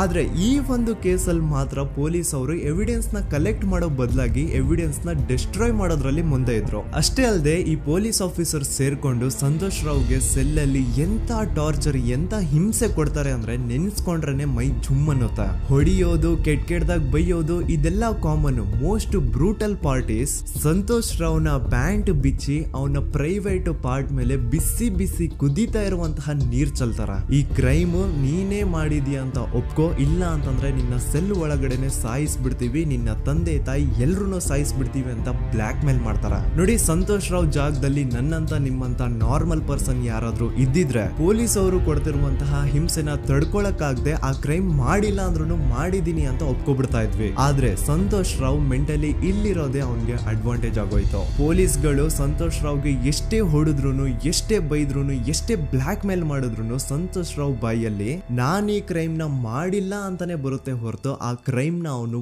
ಒಪ್ಕೊಳ್ಳೋದೇ ಇಲ್ಲ. ದೆನ್ ಕೋರ್ಟ್ ಟ್ರಯಲ್ಸ್ ಸ್ಟಾರ್ಟ್ ಆಗುತ್ತೆ. ಈ ಕ್ರೈಮ್ ನ ಸಂತೋಷೇ ಮಾಡಿದಾನೆ ಅಂತ ಸೌಜನ್ಯ ಕಡೆಯ ಲಾಯರ್ ವಾದ ಮಾಡ್ತಾನೆ. ಅದಕ್ಕೆ ಆಪೋಸಿಟ್ ಆಗಿ ಸಂತೋಷ್ ರಾವ್ ಕಡೆಯಿಂದ ಒಬ್ರು ಲಾಯರ್ ಇಲ್ಲ, ಸಂತೋಷ್ ರಾವ್ ಈ ಕ್ರೈಮ್ ನ ಮಾಡ್ಲಿಕ್ಕೆ ಸಾಧ್ಯನೇ ಇಲ್ಲ ಅಂತ ವಾದ ಮಾಡ್ತಿರ್ತಾರೆ. ಅಂಡ್ ಕೋರ್ಟ್ ಇಂದ ಆಚೆಗಡೆ ಸಂತೋಷ್ ರಾವ್ ನ ಅಗೇನ್ಸ್ಟ್ ಸ್ಟೂಡೆಂಟ್ಸ್ ಪ್ರೊಟೆಸ್ಟ್ ನಡೆಯುತ್ತೆ, ಪಬ್ಲಿಕ್ ಪ್ರೊಟೆಸ್ಟ್ ನಡೆಯುತ್ತೆ. ಅರೆಸ್ಟ್ ಆಗಿರುವಂತಹ ಸಂತೋಷ್ ರಾವ್ಗೆ ಗಲ್ಲಿಗೇರಿಸ್ರಿ ಅಂತ ಅವ್ರು ಡಿಮ್ಯಾಂಡ್ ಮಾಡ್ತಿರ್ತಾರೆ. ಸೊ ಹೀಗೆ ಒಂದು 2-3 ವರ್ಷ ಕಳೆದು ಹೋಗುತ್ತೆ. ನಂತರ ಒಂದು ಕೋರ್ಟ್ ಟ್ರಯಲ್ ಅಲ್ಲಿ ಸಂತೋಷ್ ರಾವ್ ಪರವಾಗಿ ಹೋರಾಡ್ತಿದ್ದಂತಹ ಲಾಯರ್ ಯಾಕೆ ಈ ಕೇಸ್ ಅಲ್ಲಿ ಸಂತೋಷ್ ಆರೋಪಿ ಅಲ್ಲ ಅಂತ ಪ್ರೂವ್ ಮಾಡ್ಲಿಕ್ಕೆ ಕೆಲವೊಂದು ಪಾಯಿಂಟ್ಸ್ ನ ಮುಂದೆ ಇಡ್ತಾರೆ. ಅದೇನಂತಂದ್ರೆ, ಮೊದಲನೇದಾಗಿ ಸಂತೋಷ್ ರಾವ್ ಈ ಕ್ರೈಮ್ ನ ಮಾಡಿದಾನೆ ಅಂತ ಒಬ್ರು ಒಂದು ಐ ವಿಟ್ನೆಸ್ ಇರಲ್ಲ. ಇನ್ನೊಂದೇನು ಅಂತಂದ್ರೆ, ಯಾವೊಂದು ಕಂಡೀಷನ್ ಅಲ್ಲಿ, ಯಾವೊಂದು ಬ್ರೂಟಲ್ ಕಂಡೀಷನ್ ಅಲ್ಲಿ ಸೌಜನ್ಯನ ಬಾಡಿ ಸಿಕ್ಕಿತ್ತೋ ಅದನ್ನ ಗಮನದಲ್ಲಿಟ್ಕೊಂಡು ಸ್ವಲ್ಪ ಪ್ರಾಕ್ಟಿಕಲ್ ಆಗಿ ಥಿಂಕ್ ಮಾಡಿದ್ರೆ ಆ ಒಂದು ಭೀಕರ ಕ್ರೈಮ್ ನ ಒಬ್ನೇ ಮಾಡ್ಲಿಕ್ಕೆ ಸಾಧ್ಯನೇ ಇಲ್ಲ. ಇನ್ನೊಂದು ಪಾಯಿಂಟ್ ಏನು ಅಂತಂದ್ರೆ, ಸೌಜನ್ಯನ ಇಂದ ಪೊಲೀಸ್ ಅವ್ರಿಗೆ ಯಾವುದೇ ಸ್ಪರ್ಮ್ ಸ್ಯಾಂಪಲ್ ಸಿಗ್ಬಾರ್ದು ಅಂತ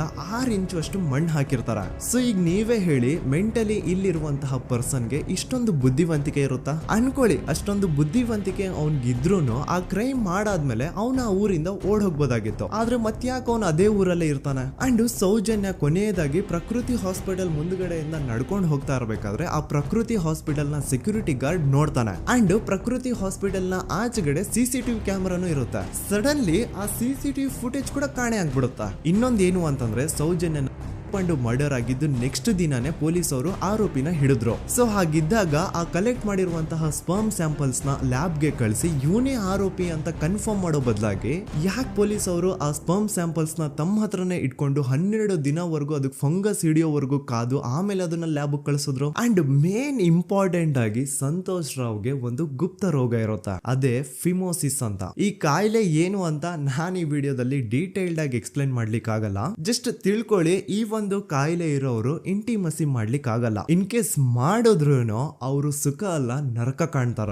ಸೊ ಇಷ್ಟೆಲ್ಲ ವ್ಯಾಲಿಡ್ ಪಾಯಿಂಟ್ಸ್, ಇಷ್ಟೆಲ್ಲ ಫ್ಯಾಕ್ಟ್ಸ್ ಕಣ್ ಮುಂದೆ ಇರಬೇಕಾದ್ರೆ ಸ್ಟಿಲ್ ಪೊಲೀಸ್ ಅವರು ಯಾಕೆ ಈ ಕ್ರೈಮ್ ನ ಸಂತೋಷ್ ರಾವೇ ಮಾಡಿದಾನೆ ಅಂತ ಇವನ್ ಹಿಂದೆ ಬಿದ್ದಿದ್ದಾರೆ. ಯಾಕೆ ಅವರು ಈ ಕ್ರೈಮ್ ಇವನ್ ಬಿಟ್ರೆ ಬೇರೆ ಯಾರಾದ್ರೂ ಮಾಡಿರ್ಬೋದಲ್ಲ ಅಂತ ಆ ಆಂಗಲ್ ಅಲ್ಲಿ ಇನ್ವೆಸ್ಟಿಗೇಷನ್ ಮಾಡ್ತಿಲ್ವಲ್ಲ ಅಂತ ಪೊಲೀಸ್ ಅವರ ಇನ್ವೆಸ್ಟಿಗೇಷನ್ ಮೇಲೆ ಈಗ ಕ್ವಶನ್ ಬರುತ್ತೆ. So after hearing all of this, ಎಲ್ಲರಿಗೂ ಈಗ ಪೊಲೀಸ್ ಅವರ ಇನ್ವೆಸ್ಟಿಗೇಷನ್ ಇನ್ವೆಸ್ಟಿಗೇಷನ್ ಮೇಲೆ ಡೌಟ್ ಬರುತ್ತೆ. ಅಂಡ್ ಈವನ್ ಸೌಜನ್ಯ ಅವ್ರ ಮನೆಯವರು ಕೂಡ ನಿಜವಾದ ಆರೋಪಿ ಸಂತೋಷ್ ಅಲ್ಲ ಅಂತ ತಮ್ಮ ಅಭಿಪ್ರಾಯನ ವ್ಯಕ್ತಪಡಿಸ್ತಾರೆ. ಆಗ ಅಲ್ಲಿವರೆಗೂ ಸಂತೋಷ್ ರಾವ್ನ ಗಲ್ಲಿಗೇರಿಸಿ ಅಂತ ಏನು student protest and public protest ಎಲ್ಲ ನಡೀತಾ ಇತ್ತು, ಈಗ ಅದೆಲ್ಲ ನಿಂತು ಹೋಗಿ ಎಲ್ಲಾ ಹೇಟ್ ರೇಟ್ ಪೊಲೀಸ್ ಅವ್ರ ಕಡೆಗೆ ಹೋಗುತ್ತೆ. ಪೊಲೀಸ್ ಅವರು ಈ ಕೇಸಲ್ಲಿ ಕರಪ್ಟ್ ಆಗಿದ್ದಾರೆ, ಪೊಲೀಸ್ ಅವರೇ ಸತ್ಯ ಮುಚ್ಚಿಡ್ಲಿಕ್ಕೆ ಟ್ರೈ ಮಾಡ್ತಿದ್ದಾರೆ. ಹಾಗಾಗಿ ಈ ಕೇಸ್ನ ಇನ್ಮುಂದೆ ಪೊಲೀಸ್ ಅವರಲ್ಲದೆ ಸಿಬಿಐ ಅವರು ಇನ್ವೆಸ್ಟಿಗೇಷನ್ ಮಾಡಬೇಕು, ಈ ಕೇಸ್ನ ಸಿಬಿಐ ಒಪ್ಸಿ ಅಂತ ಅಗೇನ್ ಪ್ರೊಟೆಸ್ಟ್ ಗಳು ಸ್ಟಾರ್ಟ್ ಆಗ್ತವೆ. ಸೊ ಧರ್ಮಸ್ಥಳದಲ್ಲಿ ಇಷ್ಟೊಂದು ಹೋರಾಟಗಳಾಗ್ತಿದಾವೆ, ಒಬ್ಳು ಹುಡುಗಿ ಜೊತೆ ಇಷ್ಟೊಂದು ಅನ್ಯಾಯ ಆಗಿದೆ,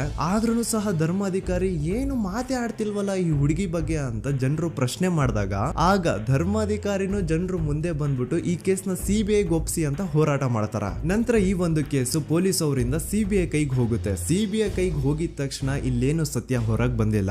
ಆ ಸಿಬಿಐ ಅವರು 3-4 ವರ್ಷ ಟೈಮ್ ತಗೊಂಡು ಮತ್ತೆ ಈ ಒಂದು ಕೇಸ್ನ ರೀ ಇನ್ವೆಸ್ಟಿಗೇಷನ್ ಮಾಡ್ತಾರ. ಆದ್ರೆ ಅಲ್ಲೇನು ಇನ್ವೆಸ್ಟಿಗೇಷನ್ ಮಾಡ್ಲಿಕ್ಕೆ ಉಳ್ದೇ ಇರಲ್ಲ. ಆ ಪೊಲೀಸ್ ಅವರು ಅವ್ರ ಕೈಯಲ್ಲಿ ಈ ಕೇಸು ಇದ್ದಷ್ಟು ದಿನ ಎಷ್ಟಾಗುತ್ತೋ ಅಷ್ಟು ಎವಿಡೆನ್ಸ್ ನ ಡಿಸ್ಟ್ರಾಯ್ ಮಾಡ್ಬಿಟ್ಟಿರ್ತಾರ. ಸೊ ಹಾಗಾಗಿ ಅಲ್ಲಿ ಸಿಬಿಐ ಅವ್ರಿಗೆ ಇನ್ವೆಸ್ಟಿಗೇಷನ್ ಮಾಡ್ಲಿಕ್ಕೆ ಏನ್ ಉಳ್ದೇ ಇರಲ್ಲ. ಆದ್ರೂ ಸ್ಟಿಲ್ ಅವರು 3-4 ಇಯರ್ಸ್ ಟೈಮ್ ತಗೊಂಡು ನಂತರ ಫೈನಲಿ ಒಂದು ರಿಪೋರ್ಟ್ ನ ಕೋರ್ಟ್ ಗೆ ಸಬ್ಮಿಟ್ ಮಾಡ್ತಾರ. ಅಂಡ್ ಸಿಬಿಐ ಅವರು ಕೋರ್ಟ್ ಗೆ ಸಬ್ಮಿಟ್ ಮಾಡಿರುವಂತಹ ಆ ಒಂದು ರಿಪೋರ್ಟ್ ಅಲ್ಲಿ ಏನಿತ್ತು ಅಂದ್ರೆ ಸಿಬಿಐ ಇನ್ವೆಸ್ಟಿಗೇಷನ್ ಕನ್ಫರ್ಮ್ಸ್ ದಟ್ ಈ ಒಂದು ಕ್ರೈಮ್ ನ ಸಂತೋಷ್ ರಾವ್ ಮಾಡಿದಾನೆ ಅಂತ. ಆದ್ರೆ ಐರಾನಿ ಈಸ್ ಇದೇ ಒಂದು ರಿಪೋರ್ಟ್ ಅಲ್ಲಿ ಇವ್ರು ಏನ್ ಹೇಳ್ತಾರೆ ಅಂದ್ರೆ ಅವ್ರಿಗೆ ಯಾವುದೇ ತರ ಎವಿಡೆನ್ಸ್ ಸಿಕ್ಕಿಲ್ಲ ಅಂತ. ಯಾಕಂದ್ರೆ ಈ ಸೌಜನ್ಯ ಕೇಸು ಪೊಲೀಸ್ ಅವ್ರ ಕೈಯಲ್ಲಿ ಇದ್ದಾಗ ಪೊಲೀಸ್ ಅವರು ತಮ್ಮ ನಿರ್ಲಕ್ಷ್ಯದಿಂದ ಎಲ್ಲಾ ಎವಿಡೆನ್ಸ್ ನ ಕಳ್ಕೊಂಡ್ಬಿಟ್ಟಿರ್ತಾರೆ. ಅಂತದ್ರಲ್ಲಿ ಯಾವ ಒಂದು ಆಧಾರದ ಮೇಲೆ ಇವರು ಸಂತೋಷ್ ರಾವ್ ಈ ಕ್ರೈಮ್ ನ ಮಾಡಿದ್ದಾರೆ ಅಂತ ಕ್ವಶನ್ ಮಾಡಿದಾಗ ಸಿಬಿಐ ಅವ್ರ ಕಡೆಯಿಂದ ನೋ ಆನ್ಸರ್. ನೋಡಿ, ಮೊದ್ಲು ಈ ಒಂದು ಕೇಸ್ ನ ಪೊಲೀಸ್ ಅವರು ಇನ್ವೆಸ್ಟಿಗೇಷನ್ ಮಾಡಿ ನಂತರ ಈ ಒಂದು ಕೇಸು ಸಿಬಿಐ ಅವ್ರ ಕೈಗೆ ಹೋಗಿ ಅವರು 3-4 ವರ್ಷ ಟೈಮ್ ತಗೊಂಡು ಇನ್ವೆಸ್ಟಿಗೇಷನ್ ಮಾಡಿ ದೆನ್ ಫೈನಲ್ ರಿಪೋರ್ಟ್ ನ ಕೋರ್ಟ್ ಗೆ ಸಬ್ಮಿಟ್ ಮಾಡೋಷ್ಟ್ರಲ್ಲಿ ಸುಮಾರು 5-6 ವರ್ಷ ಕಳೆದು ಹೋಗಿರುತ್ತೆ. ಅಂಡ್ ಸ್ಟಿಲ್ ಈ ಒಂದು ಕೇಸಲ್ಲಿ ಏನೂ ಕನ್ಕ್ಲೂಷನ್ ಸಿಕ್ಕಿರಲ್ಲ. ಎವ್ರಿ ಇಯರ್ ಸೌಜನ್ಯನ ಬರ್ತ್ಡೇ ಇದ್ದಾಗ ಅಥವಾ ತಿಥಿ ಇದ್ದಾಗ ಅವಳನ್ನ ನೆನೆಸ್ಕೊಂಡು ಅವಳ ಹೆಸರಲ್ಲಿ public protest and student protest ನಡೀತಾನೆ ಇರ್ತವೆ. ಸೊ ಒಂದು ದಿನ ಈ ಒಂದು ಪ್ರೊಟೆಸ್ಟ್ ಗಳ ನ್ಯೂಸ್ ಗಿರೀಶ್ ಮುಟ್ಟಣ್ಣನವರ ಗಮನಕ್ಕೆ ಬರುತ್ತೆ. ಯಾರು ಈ ಗಿರೀಶ್ ಮುಟ್ಟಣ್ಣನವರ ಅಂದ್ರೆ ಇವರು very honest X police man. ನೀವು ನಂಬಲ್ಲ, ಇವ್ರು ಪೊಲೀಸ್ ಆಫೀಸರ್ ಇದ್ದಾಗ ಪಬ್ಲಿಕ್ ಅಲ್ಲಿ ಒಬ್ಬ MLA ಹೊಡೆದಿರ್ತಾರ. ಅಷ್ಟೇ ಅಲ್ಲ, ಪೊಲೀಸ್ ಡಿಪಾರ್ಟ್ಮೆಂಟ್ ಅಲ್ಲಿ ಕರಪ್ಷನ್ ಇದೆ, ಕರಪ್ಷನ್ ಇದ್ದಿದ್ ಕಡೆ ನಾನ್ ಇರಲ್ಲ ಅಂತ ಹೇಳ್ಬಿಟ್ಟು ತಮ್ಮ ಪೊಲೀಸ್ ಡ್ಯೂಟಿನ ಬಿಟ್ಬಿಟ್ಟು ಈಗ ಸಮಾಜದಲ್ಲಿ ಏನೇ ಅನ್ಯಾಯ ಆಗಿದ್ರು ಅದ್ರ ಅಗೇನ್ಸ್ಟ್ ವಾಯ್ಸ್ ರೈಸ್ ಮಾಡ್ತಿದಾರ. ಸೊ ಈ ಗಿರೀಶ್ ಮುಟ್ಟಣ್ಣನವರಿಗೆ ಸೌಜನ್ಯ ಕೇಸ್ ಬಗ್ಗೆ ಗೊತ್ತಾದಾಗ ಅವ್ರಿಗೆ ಈ ಕೇಸು ತುಂಬಾನೇ ಕಾಡುತ್ತೆ. ಅಲ್ಲ, ಇಷ್ಟೊಂದು ವರ್ಷಗಳಾಗೋಯ್ತು ಆ ಹುಡುಗಿ ಜೊತೆ ಅನ್ಯಾಯ ಆಗಿ, ಸ್ಟಿಲ್ ಈ ಒಂದು ಕೇಸ್ ನ ಕನ್ಕ್ಲೂಷನ್ ಸಿಕ್ತಿಲ್ವಲ್ಲ, ಏನ್ ನಡೀತಿದೆ ಧರ್ಮಸ್ಥಳದಲ್ಲಿ ಅರ್ಥ ಆಗ್ತಿಲ್ವಲ್ಲ ಅಂತ ಈ ಗಿರೀಶ್ ಅವರು ತಮ್ಮ ಹಳೆ ಪೊಲೀಸ್ ಕಾಂಟ್ಯಾಕ್ಟ್ಸ್ ನ ಯೂಸ್ ಮಾಡ್ಕೊಂಡು ಆ ಸೌಜನ್ಯ ಕೇಸ್ ಫೈಲ್ ನ ಒಂದು ಕಾಪಿನ ತಮ್ಮ ಹತ್ರ ತರಿಸ್ಕೋತಾರ. ಆ ಒಂದು ಕೇಸ್ ಫೈಲ್ ಅಲ್ಲಿ ಸೌಜನ್ಯ ಬಗ್ಗೆ ಅಷ್ಟೇ ಅಲ್ಲದೆ ಸಂತೋಷ್ ರಾವ್ ಬಗ್ಗೆನೂ ಇನ್ಫಾರ್ಮೇಶನ್ ಇರುತ್ತೆ. ಅಂಡ್ ಗಿರೀಶ್ ಅವರು ಸಂತೋಷ್ ಬಗ್ಗೆ ಇರುವಂತಹ ಇನ್ಫಾರ್ಮೇಶನ್ ನೋಡ್ತಾ ಇರ್ಬೇಕಾದ್ರೆ ಅವರು ಒಂದು ವಿಷಯನ ನೋಟಿಸ್ ಮಾಡ್ತಾರ. ಅದೇನಂತಂದ್ರೆ ಪೊಲೀಸ್ ಅವರು ಸಂತೋಷ್ ರಾವ್ನ ಬರೀ ಸೌಜನ್ಯ ಕೇಸಲ್ಲಿ ಒಂದೇ ಫಿಟ್ ಮಾಡಿರಲ್ಲ, ಸೌಜನ್ಯ ಸಾಯೋಕ್ಕಿಂತ 20 ದಿನ ಹಿಂದೆ ಧರ್ಮಸ್ಥಳದಲ್ಲೇ ನಡೆದಿರುವಂತಹ ಒಂದು ಕ್ರೈಮ್ ಅಲ್ಲಿನೂ ಸಹ ಸಂತೋಷ್ ರಾವ್ ಆರೋಪಿ ಅಂತ ಮೆನ್ಷನ್ ಮಾಡಿರ್ತಾರ. ಸೊ ಸೌಜನ್ಯ ಕೇಸ್ ಬಿಟ್ಟು ಆ ಇನ್ನೊಂದು ಕೇಸ್ ಯಾವುದು, ಅದಕ್ಕೂ ಸಂತೋಷ್ಗೂ ಏನ್ ಸಂಬಂಧ, ಅದ್ರಲ್ಲಿ ಯಾಕೆ ಸಂತೋಷ್ನ ಪೊಲೀಸ್ ಅವರು ಫಿಟ್ ಮಾಡಿದ್ರು ಅಂತ ಪ್ರತಿಯೊಂದು ಹೇಳ್ತೀನಿ. ಆದ್ರೆ ನಾನಿಲ್ಲಿ ಯಾರ್ದು ರಿಯಲ್ ನೇಮ್ಸ್ ನ ಬಳಸಲ್ಲ. ಯಾಕಂದ್ರೆ ಮುಂದೆ ಕೇಸಲ್ಲಿ ತುಂಬಾ ದೊಡ್ಡ ಪವರ್ಫುಲ್ ವ್ಯಕ್ತಿಗಳ ಹೆಸರುಗಳು ಬರ್ತವೆ. ಅಂಡ್ ನನ್ ವಿಡಿಯೋ ಯೂಟ್ಯೂಬ್ ಇಂದ ಡಿಲೀಟ್ ಆಗೋದು ನನ್ಗೆ ಇಷ್ಟ ಇಲ್ಲ. ಹಾಗಾಗಿ ನಾನಿಲ್ಲಿ ಯಾರ್ದು ರಿಯಲ್ ನೇಮ್ಸ್ ನ ಬಳಸ್ತಿಲ್ಲ. ಬಟ್ ಯಾರ ಬಗ್ಗೆ ಹೇಳ್ತಿದ್ದೀನಿ ಅಂತ ಒಂದ್ ಸ್ವಲ್ಪ ನೀವೇ ಅರ್ಥ ಮಾಡ್ಕೊಳ್ಳಿ. ನೋಡಿ, ಧರ್ಮಸ್ಥಳದಲ್ಲಿ ಮಾಫಿಯಾ ಕೈಂಡ್ ಆಫ್ ನಡೆಸ್ತಿರುವಂತಹ ಒಂದು ವೆರಿ ಪವರ್ಫುಲ್ ಗೌಡ್ರು ಕುಟುಂಬ ಇದೆ. ಇವ್ರ ಹತ್ರ ಬೇಜನ್ ಆಸ್ತಿ, ಬೇಜನ್ ದುಡ್ಡು, ಬೇಜನ್ ಪವರ್, ಬೇಜನ್ ಇನ್ಫ್ಲೂಯೆನ್ಸ್ ಎಲ್ಲಾನು ಇದೆ. ಆ ಊರಲ್ಲಿ ಈ ಗೌಡ್ರು ಕುಟುಂಬದ್ದು ಎಷ್ಟೊಂದು ಕಂಟ್ರೋಲ್ ಇದೆ ಅಂತಂದ್ರೆ ಅವ್ರನ್ನ ಎದುರು ಹಾಕೊಳ್ಳೋರೆ ಯಾರು ಇಲ್ಲ. ಅಂಡ್ ಈ ಒಂದು ಗೌಡ್ರು ಕುಟುಂಬ ಒಂದು ಪ್ರೈವೇಟ್ ಟ್ರಸ್ಟ್ ಹೆಸರಲ್ಲಿ ಒಂದು ವೆರಿ ಪಾಪ್ಯುಲರ್ ದೇವಸ್ಥಾನನ ಸುಮಾರು ವರ್ಷಗಳಿಂದ ತಲೆ ಮಾರುಗಳಿಂದನೂ ನಡ್ಸ್ಕೊಂಡ್ ಬಂದಿರ್ತಾರ. ಅದೇ ಒಂದು ದೇವಸ್ಥಾನದಲ್ಲಿ 60 ವರ್ಷ ವಯಸ್ಸಾಗಿರುವಂತಹ ನಾರಾಯಣ ಅನ್ನೋ ಒಬ್ಬ ವ್ಯಕ್ತಿ ಮಾವುತನಾಗಿ ಕೆಲಸ ಮಾಡ್ತಿರ್ತಾನೆ. ನಾರಾಯಣ ಅವ್ರ ತಂದೆನೂ ಅದೇ ದೇವಸ್ಥಾನದಲ್ಲಿ ಮಾವುತಾಗಿ ಕೆಲಸ ಮಾಡ್ತಾ ಇದ್ರು, ಅವ್ರ ತಂದೆನೂ ಅದೇ ದೇವಸ್ಥಾನದಲ್ಲಿ ಮಾವುತಾಗಿ ಕೆಲಸ ಮಾಡ್ತಾ ಇದ್ರು. ಸೊ ಹೀಗೆ ತಲೆ ಮಾರುಗಳಿಂದ ಮಾವುತಾಗಿನೇ ನಾರಾಯಣನ ಕುಟುಂಬ ಆ ಒಂದು ದೇವಸ್ಥಾನದಲ್ಲಿ ಕೆಲಸ ಮಾಡ್ತಾ ಇರುತ್ತೆ. ಸೊ ಒಮ್ಮೆ ತುಂಬಾ ವರ್ಷಗಳ ಹಿಂದೆ ನಾರಾಯಣ ಅವ್ರ ತಂದೆ ಆ ದೇವಸ್ಥಾನದಲ್ಲಿ ಮಾವುತಾಗಿ ಕೆಲಸ ಮಾಡ್ತಾ ಇರ್ಬೇಕಾದ್ರೆ ಆಗಿನ ದೇವಸ್ಥಾನದ ಧರ್ಮಾಧಿಕಾರಿ ಆ ಮಾವುತನ ಕೆಲ್ಸದ ಮೇಲೆ ಇರುವಂತಹ ನಿಷ್ಠೆ, ಅವನ ನಿಯತ್ತು ಅಂಡ್ ತಲೆಮಾರುಗಳಿಂದ ಅವರು ದೇವಸ್ಥಾನಕ್ಕೆ ಸಲ್ಲಿಸ್ತಿರುವಂತಹ ಸೇವೆನ ಮೆಚ್ಚಿ ಆ ಧರ್ಮಾಧಿಕಾರಿ ಆ ನಾರಾಯಣ ಅವ್ರ ತಂದೆ ಆ ಮಾವುತನಿಗೆ ಒಂದು ಜಮೀನ್ ಕೊಡ್ತಾರೆ ಆಸ್ ಎ ಗಿಫ್ಟ್ ಆಗಿ. ಸೊ ಈಗ ಫ್ಲಾಶ್ ಬ್ಯಾಕ್ ಇಂದ ಒಂದ್ ಸ್ವಲ್ಪ ಮುಂದೆ ಬರುವ 2010-11ರಲ್ಲಿ ಯಾವೊಂದು ಜಮೀನ ಆಗಿನ ಧರ್ಮಾಧಿಕಾರಿ ನಾರಾಯಣ ಅವ್ರ ತಂದೆಗೆ ಆಸ್ ಎ ಗಿಫ್ಟ್ ಆಗಿ ಕೊಟ್ಟಿದ್ರು, ಈಗ ನಾರಾಯಣ ಅವ್ರ ತಂದೆ ಸತ್ ಹೋಗಿ ಆ ಒಂದು ಜಮೀನು ನಾರಾಯಣ ಹೆಸರಿಗೆ ಆಗಿರುತ್ತೆ. ಅಂಡ್ ಆಗಷ್ಟೇ ಗೊತ್ತಾಗುತ್ತೆ ಆ ಜಮೀನ ವೆರಿ ಆಪೋಸಿಟ್ ಒಂದು ದೊಡ್ಡ ಹೈವೇ ಬರ್ತಿದೆ ಅಂಡ್ ಅದರಿಂದ ಜಮೀನ ರೇಟು 10 ಪಟ್ಟು ಜಾಸ್ತಿ ಆಗುತ್ತೆ ಅಂತ. ಸೊ ಈ ವಿಷಯ ಗೊತ್ತಾಗಿ ನೋಡಿ ದಾನ ಮಾಡದಂತಹ ಧರ್ಮಾಧಿಕಾರಿ ಅಂತೂ ಸತ್ ಹೋದ್ರು, ಆದ್ರೆ ಅವ್ರ ಮುಂದಿನ ಪೀಳಿಗೆ ಅವ್ರಿಗೆ ಈ ಜಮೀನ್ ಮೇಲೆ ಕಣ್ಬಿದ್ದು ನಾರಾಯಣ ಅವ್ರ ಹತ್ರ ಆ ಜಾಗನ ವಾಪಸ್ ಕೇಳ್ತಾರ. ಆದ್ರೆ ನಾರಾಯಣ ಕೊಡಲ್ಲ. ಇಲ್ಲ ನಾನ್ ಯಾಕೆ ಕೊಡ್ಲಿ, ನಮ್ ತಂದೆಯಿಂದ ಸಿಕ್ಕಿರುವಂತಹ ಜಮೀನ್ ಇದು, ನಮ್ ತಂದೆಯ ಕೊನೆ ಗುರುತು ಇದು ನನ್ನ ಹತ್ರ ಇರೋದು, ಸೊ ಇದನ್ನ ನಾನು ಯಾವುದೇ ಕಾರಣಕ್ಕೂ ಬಿಟ್ಕೊಡಲ್ಲ ಅಂತ ಆ ಗೌಡ್ರು ಕುಟುಂಬನ ನಾರಾಯಣ ಎದುರು ಹಾಕೋತಾರ. ಆಗ ಗೌಡ್ರು ಕುಟುಂಬದವ್ರಿಗೆ ಕೋಪ ಬಂದು ಅವ್ರೇನ್ ಮಾಡ್ತಾರೆ ಅಂದ್ರೆ ನಾರಾಯಣ ಮನೆಗೆ ನೀರಿನ ಸಪ್ಲೈ ಇರುತ್ತಲ್ವಾ ಅದನ್ನ ಬಂದ್ ಮಾಡ್ತಾರ, ಎಲೆಕ್ಟ್ರಿಸಿಟಿ ಸಪ್ಲೈನು ಕಟ್ ಆಫ್ ಮಾಡ್ತಾರ, ಊರಲ್ಲಿರುವಂತಹ ಎಲ್ಲಾ ಚರಂಡಿಗಳನ್ನ ಕ್ಲೀನ್ ಮಾಡಿ ಆ ಕಸ ಏನಿರುತ್ತೋ ಅದನ್ನ ತಂದು ನಾರಾಯಣ ಮನೆ ಮುಂದೆ ಹಾಕ್ತಾರ. ಇಷ್ಟೇ ಅಲ್ಲ, ನಾರಾಯಣ ಅವ್ರ ಹೆಂಡತಿ ಮಕ್ಕಳು ಎಲ್ಲಾದ್ರೂ ಆಚೆ ಹೋಗ್ತಾ ಬರ್ತಾ ಇದ್ರೆ ಅವ್ರನ್ನ ಕೆಟ್ಟದಾಗ ಬೈಯೋದು, ಹೊಡ್ಕೊಳ್ಳೋದು, ಬಡ್ಕೊಳ್ಳೋದೆಲ್ಲ ಮಾಡ್ತಿರ್ತಾರ. ಇಷ್ಟೆಲ್ಲ ಆಗ್ತಾ ಇದ್ರು ಸ್ಟಿಲ್ ನಾರಾಯಣ ಮಾತ್ರ ಆ ಜಾಗನ ಬಿಟ್ಕೊಡಲ್ಲ. ಆ ಜಾಗದಗೋಸ್ಕರ ನೀನ್ ಬೇಕಿದ್ರೆ ಇದನ್ನೆಲ್ಲ ಸಹಿಸ್ಕೊಂಡಿರಪ್ಪ, ನಮ್ ಕೈಲಂತೂ ಆಗಲ್ಲ ಅಂತ ನಾರಾಯಣನ ಹೆಂಡತಿ ಮಕ್ಕಳು ಅವನ್ನ ಬಿಟ್ಟು ಬೇರೆ ಊರಿಗೆ ಹೋಗ್ಬಿಡ್ತಾರ. ಈಗ ಮನೆಯಲ್ಲಿ ನಾರಾಯಣ ಅಂಡ್ 45 ವರ್ಷ ವಯಸ್ಸಿರುವಂತಹ ನಾರಾಯಣ ಅವ್ರ ತಂಗಿ ಯಮುನಾ ಅವ್ರು ಮಾತ್ರ ಇಬ್ರೇ ಇರ್ತಾ ಇದ್ರು. ಸೊ ಒಂದೊಳ್ಳೆ ಅವಕಾಶ ನೋಡ್ಕೊಂಡು 21 ಸೆಪ್ಟೆಂಬರ್ 2012 ಮನೆಯಲ್ಲಿ ನಾರಾಯಣ ಹಾಗೂ ಯಮುನಾ ಇರ್ಬೇಕಾದ್ರೆ ಯಾರೋ ಮನೆ ಒಳಗಡೆ ನುಗ್ಗಿ ನಾರಾಯಣನ್ಗೆ ಹೊಡೆದು ಯಮುನಾಗೂ ಸಹ ಹೊಡೆದು ನಂತರ ಅವಳು ಮಾಡಿ ದೆನ್ ನಾರಾಯಣ ಹಾಗೂ ಯಮುನನ ತಲೆನ ಒಂದು ರುಬ್ಬೋ ಗುಂಡಿಂದ ಚಚ್ಚಿ ಸಾಯಿಸ್ಬಿಡ್ತಾರ. ಈ ಕೊಲೆ ಆಗಿದ್ದು ಕಳ್ಳತನಗೋಸ್ಕರ ಅಂತ ಪೊಲೀಸ್ ಅವರು ತಮ್ಮ ರಿಪೋರ್ಟ್ ಅಲ್ಲಿ ಬರೀತಾರ. ಆದ್ರೆ ಪಾಯಿಂಟ್ ಏನ್ ಗೊತ್ತಾ, ಆ ಮನೇಲಿ ಒಂದ್ ಸ್ವಲ್ಪನೂ ಹಣ ಆಗ್ಲಿ ಅಥವಾ ಬಂಗಾರ ಆಗ್ಲಿ ಕಳ್ಳತನ ಆಗಿರಲ್ಲ. ಕಳ್ಳತನ ಆಗಿರೋದು ಕೇವಲ ಆ ಮೇನ್ ರೋಡ್ ಅಲ್ಲಿ ಇದ್ದಂತಹ ಪ್ರಾಪರ್ಟಿ ಪೇಪರ್ಸ್.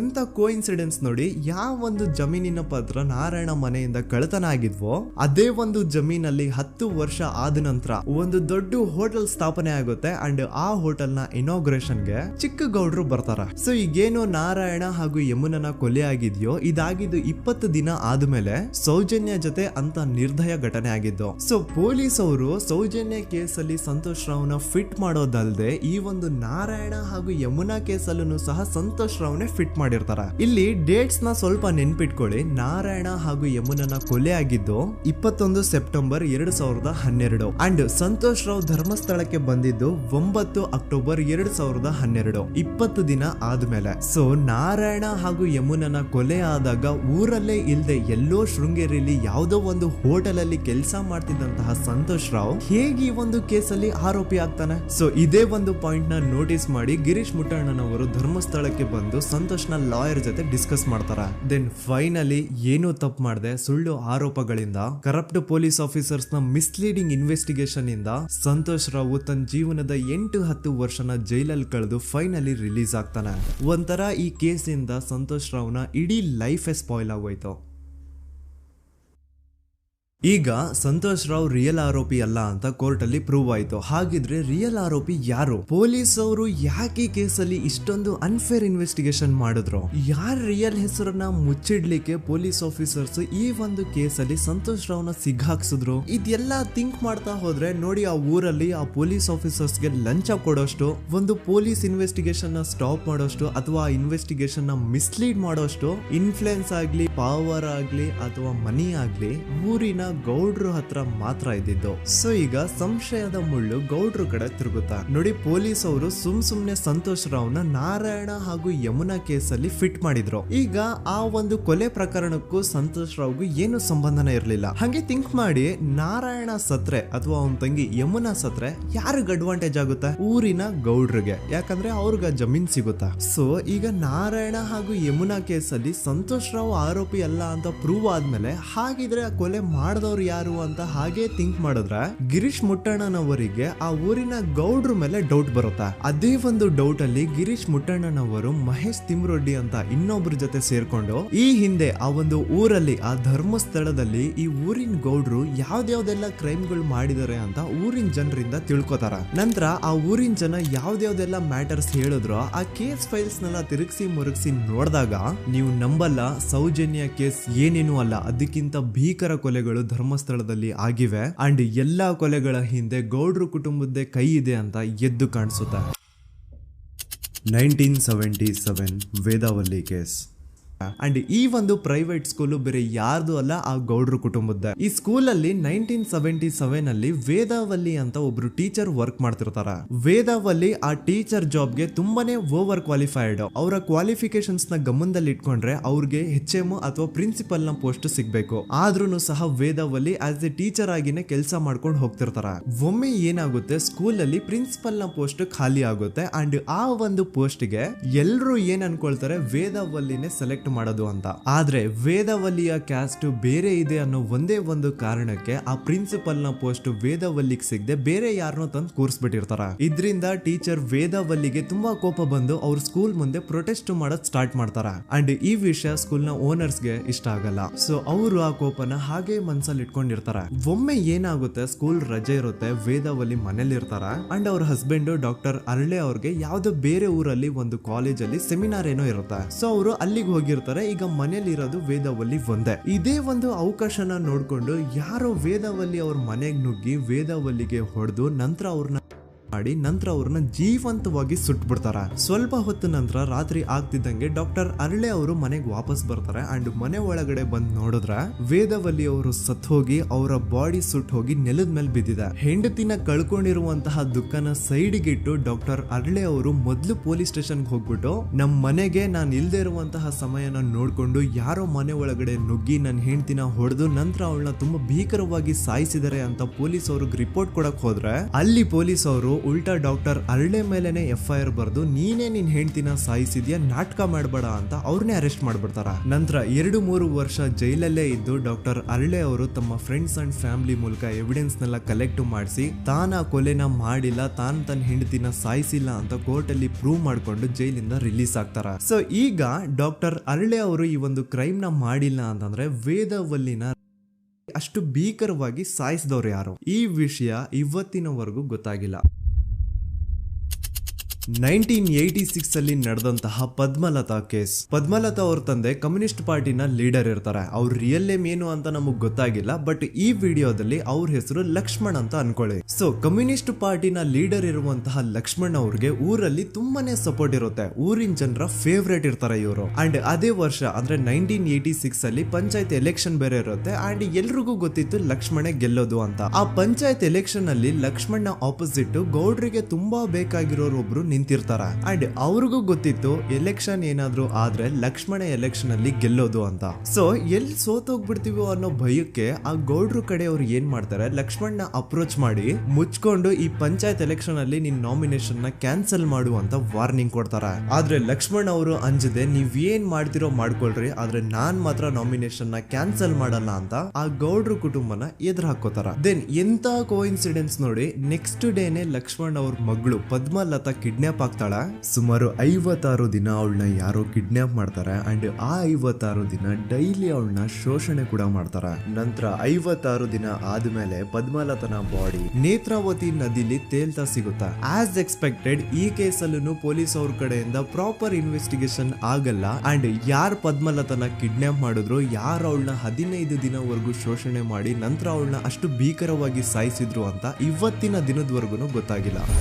ಮತ್ತೆ ನಮಗೆ ಗೊತ್ತಾದದು 22ಕ್ಕೆ ಸ್ಕೂಲ್ ಡೇ 56 ದಿನ ಕಳೆದು ಹೊಳೆಯಲ್ಲಿ ಹೆಣ ಉಂಡು ಅಂತ ಕೇಳಿ ಪೊಲೀಸಿನವರು ಬರುವಾಗ ಬಂದು ಹೇಳುವಾಗ ನಮಗೆ ಗೊತ್ತಾದ.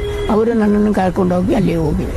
ಇನ್ನೊಂದು ಲಾಸ್ಟ್ ಕೇಸ್ ಇದೆ, ಇದು ಅರ್ಲಿ 2000 ಅಲ್ಲಿ ನಡೆದಿರೋದು. ಇವ್ರದ್ದು ಅಷ್ಟಾಗಿ ಡೀಟೇಲ್ಸ್ ನಾನು ಹೇಳಲ್ಲ, ಜಸ್ಟ್ ಮೇಲ್ ಹೇಳ್ತೀನಿ. 2000 ಇಸ್ವಿಯಲ್ಲಿ ಧರ್ಮಸ್ಥಳದಲ್ಲಿ 2 ಫಿನಾನ್ಸ್ ಬ್ಯಾಂಕ್ ಇರ್ತಾವೆ. ಒಂದು ಅಗೇನ್ ರಿಯಲ್ ನೇಮ್ ತಗೊಳ್ಳೋದು ಬೇಡ, ಲೈಕ್ ಜಸ್ಟ್ ಸಹಕಾರ ಗ್ರಾಮೀಣ ಬ್ಯಾಂಕ್ ಅನ್ಕೊಳ್ಳಿ. ಅಂಡ್ ಇನ್ನೊಂದು ಬಂದ್ಬಿಟ್ಟು ಫೈನಾನ್ಸ್ ಪ್ರೈವೇಟ್ ಲಿಮಿಟೆಡ್ ಬಂದು ಗೌಡ್ರು ಕುಟುಂಬ ಅವ್ರಿಗೆ ಸೇರಿದ್ದು. ಆ ಕಡೆ ಇವ್ರ ಆಪೋಸಿಟ್ ಏನದು ಗ್ರಾಮೀಣ ಬ್ಯಾಂಕ್ ಇತ್ತು, ಅದರಲ್ಲಿ ಒಬ್ಬ ಮ್ಯಾನೇಜರು ಬಡವ್ರಿಗೆ ಸಹಾಯ ಆಗ್ಲಿ ರೈತರಿಗೆ ಸಹಾಯ ಆಗ್ಲಿ ಅಂತ ತುಂಬಾ ಕಡಿಮೆ ಬಡ್ಡಿಗೆ ಲೋನ್ ಕೊಡ್ತಿರ್ತಾನೆ. ಇದರಿಂದಾಗಿ ಧರ್ಮಸ್ಥಳದಲ್ಲಿ ಆಲ್ಮೋಸ್ಟ್ ಎಲ್ಲಾ ಕಸ್ಟಮರ್ಸ್ ಆ ಗ್ರಾಮೀಣ ಬ್ಯಾಂಕ್ ಕಡೆಗೆ ಹೋಗ್ತಿರ್ತಾರೆ, ಪ್ರೈವೇಟ್ ಲಿಮಿಟೆಡ್ ಕಡೆಗೆ ಯಾರು ಬರ್ತಿರಲ್ಲ. ಇದರಿಂದ ಗೌಡ್ರಿಗೆ ಲಾಸ್ ಆಗ್ತಿರುತ್ತ. ಸೊ ಅವ್ರೇನ್ ಮಾಡ್ತಾರೆ, ಆ ಗ್ರಾಮೀಣ ಬ್ಯಾಂಕ್ ನ ಮ್ಯಾನೇಜರ್ ಏನಿದ್ನೋ ಅವನ್ಗೆ ಒಂದು ಸ್ವೀಟ್ ವಾರ್ನಿಂಗ್ ಕೊಡ್ತಾರ. ಮುಚ್ಕೊಂಡು ಇನ್ಮೇಲೆಯಿಂದ ನಿನ್ ಲೋನ್ಸ್ ಕೊಡೋದನ್ನ ನಿಲ್ಸ್ಬಿಡು, ಇನ್ ಕೇಸ್ ಲೋನ್ ಕೊಟ್ರು ನಾವ್ ಯಾವ ಇಂಟ್ರೆಸ್ಟ್ ರೇಟ್ ಗೆ ಲೋನ್ ನ ಕೊಡ್ತಾ ಇದೀವೋ ಅದೇ ರೇಟ್ ಗೆ ನೀನು ಕೊಡುವ ಅಂತ ಫೋರ್ಸ್ ಮಾಡ್ತಾರ.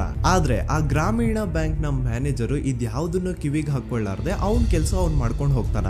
ದೆನ್ ಸಡನ್ಲಿ ಒಂದು ದಿನ ಬ್ಯಾಂಕ್ ಮ್ಯಾನೇಜರ್ ನ ಹೆಂಡತಿನ ಮನೆ ಒಳಗಡೆನೆ ನುಗ್ಗಿ ಯಾರು ಮಾಡಿ ತುಂಬಾ ಭೀಕರವಾಗಿ ಸಾಯಿಸ್ಬಿಡ್ತಾರ. ಇದ್ರ ರಿಗಾರ್ಡಿಂಗ್ ಆ ಬ್ಯಾಂಕ್ ಮ್ಯಾನೇಜರ್ ಪೊಲೀಸ್ ಸ್ಟೇಷನ್ ಅಲ್ಲಿ ಕಂಪ್ಲೇಂಟ್ ಕೊಡಕ್ ಹೋದ್ರೆ ಪೊಲೀಸ್ ಅವರು ಉಲ್ಟಾ ಆ ಬ್ಯಾಂಕ್ ಮ್ಯಾನೇಜರ್ ಹೆಸರಲ್ಲೇ FIR ಬರ್ದು ನೀನೇ ನಿನ್ ಹೆಂಡತಿನ ಸಾಯಿಸಿದ್ಯಾ ಅಂತ ಅವನ್ನೇ ಅರೆಸ್ಟ್ ಮಾಡ್ಬಿಡ್ತಾರ. ನಂತರ 1-2-3 ವರ್ಷ ಆ ಬ್ಯಾಂಕ್ ಮ್ಯಾನೇಜರ್ ಜೈಲಲ್ಲಿ ಇರ್ತಾನೆ. ಅದಾದ್ಮೇಲೆ ಅವನ ಕ್ರೈಮ್ ನ ಮಾಡಿಲ್ಲ ಅಂತ ಕೋರ್ಟ್ ಅಲ್ಲಿ ಪ್ರೂವ್ ಆಗುತ್ತೆ. ಆದ್ರೆ ರಿಯಲ್ ಕ್ರೈಮ್ ಮಾಡಿದವರು ಯಾರು ಅಂತ still it's A question mark. And ಇನ್ನೊಂದು ನಾರಾಯಣ ಅಂಡ್ ಯಮುನಾ ಕೇಸ್ ಬಗ್ಗೆ ಅಂತೂ ನಾನು ಆಗ್ಲೇ ನಿಮ್ಗೆ ಎಕ್ಸ್ಪ್ಲೇನ್ ಮಾಡಿದೆ. ಸೊ ಎಂತಹ ಕೋ ಇನ್ಸಿಡೆಂಟ್ಸ್ ಗಳು ನೋಡಿ, ಯಾರೆಲ್ಲ ಆ ಧರ್ಮಸ್ಥಳದಲ್ಲಿ ಗೌಡ್ರು ಕುಟುಂಬನ ಎದುರಾಕೊಂಡಿದಾರೋ ಅವ್ರ ಜೀವನದಲ್ಲಿ ಏನೋ ಒಂದು ತುಂಬಾ ದೊಡ್ಡ ದುರಂತ ನಡೆದು ಹೋಗುತ್ತಾ. ಅಂಡ್ ಸರ್ಪ್ರೈಸಿಂಗ್ಲಿ ಅವ್ರ ಕೇಸಲ್ಲಿ ಪೊಲೀಸ್ ಅವ್ರ ಕಡೆಯಿಂದ ಪ್ರಾಪರ್ ಇನ್ವೆಸ್ಟಿಗೇಷನ್ ಆಗಲ್ಲ. ಅಂಡ್ ಯಾರ ಕ್ರೈಮ್ ನ ಮಾಡಿದ್ರು ಅಂತ ಯಾವತ್ತೂ ಹೊರಗ್ ಬರೋದೇ ಇಲ್ಲ. ಸೊ ಈ ಗೌಡ್ರು ಕುಟುಂಬದವರು ಧರ್ಮಸ್ಥಳದಲ್ಲಿ ಬೇಜನ್ ಕರ್ಮಕಾಂಡಗಳನ್ನ ಮಾಡಿದ್ದಾರೆ. ಅಂಡ್ ಅವ್ರ ಪವರ್ ಅಂಡ್ ಅವ್ರಿಗಿರುವಂತಹ ಇನ್ಫ್ಲೂಯೆನ್ಸ್ ಇಂದ ಆ ಎಲ್ಲಾ ಕೇಸ್ ನ ಮುಚ್ಚಾಕಿದ್ದಾರೆ ಅಂತ